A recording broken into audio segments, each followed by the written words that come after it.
Neudorf, le plaisir du jardinage responsable.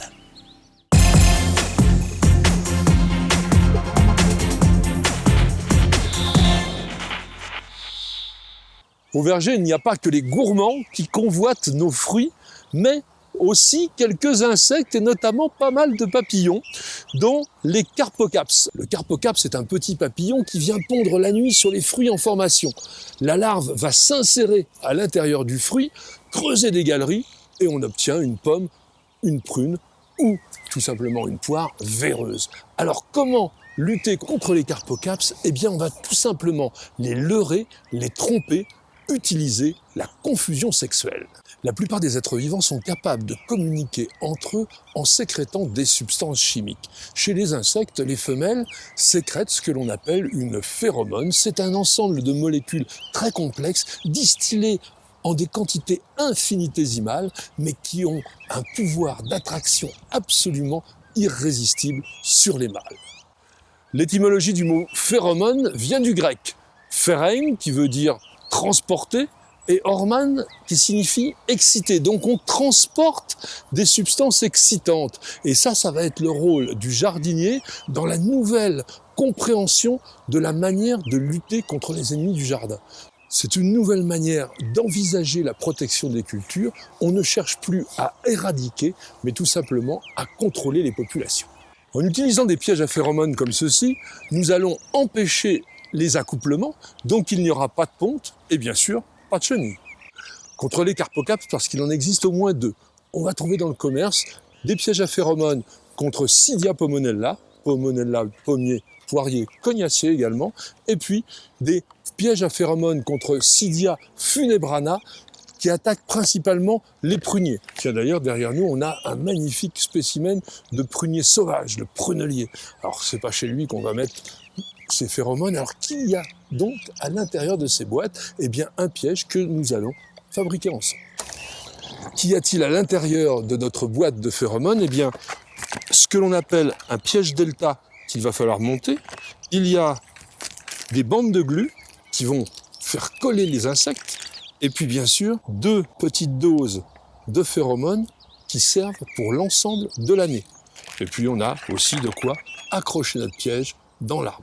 Le piège delta est ouvert des deux côtés et il suffit donc de faire un emboîtage tout simple des côtés et ici, voilà, du bord là, de manière à ce que les insectes puissent quand même rentrer et venir se coller. Comme il y a 2 capsules de phéromones, il y a 2 pièges collants. Donc je vais en garder un pour l'instant. Hop. Regardez, voilà l'intérieur qui est plein de glu. Maintenant, je vais mettre des gants de manière à déposer la petite capsule de phéromones juste là au milieu, en ne les touchant pas avec les doigts. Donc nous allons ouvrir le petit sachet qui contient les phéromones de Cydia pomonella.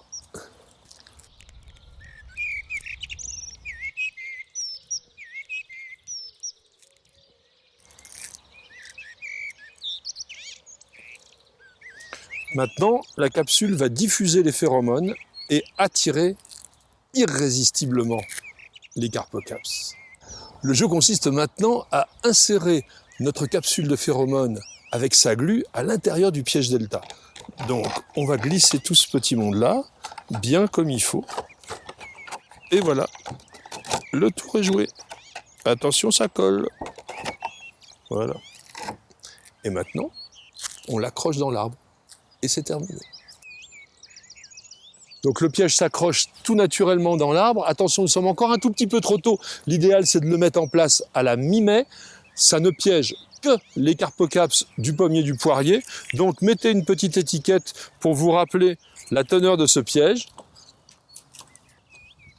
Et vous pouvez même indiquer la date à laquelle vous l'avez suspendu. Une chose importante, vérifiez bien la date de péremption du piège à phéromones, de façon à ce qu'il soit efficace au maximum. Si vous piégez plus de 5 papillons par semaine, alors là, il faudra passer au traitement. Pour tout savoir sur le traitement au naturel, je vous invite à voir la vidéo que nous avons fait spécialement sur Notre Jardin TV, bien sûr. Le verger familial n'accueille pas forcément que des poiriers et des pommiers, mais très souvent des cerisiers. Et regardez cette magnifique floraison. Attention, le cerisier est sensible à la mouche de la cerise. Alors là, on n'est plus dans le papillon, mais dans un petit diptère qui vient pondre. Lorsque les cerises commencent à être jaunes, et l'on va donc poser dessus des pièges collants de couleur jaune, il n'y a pas de phéromones, simplement de la glu, mais c'est vraiment très efficace. Donc attendez simplement que les cerises commencent à se colorer en jaune, et là, on passe à l'attaque.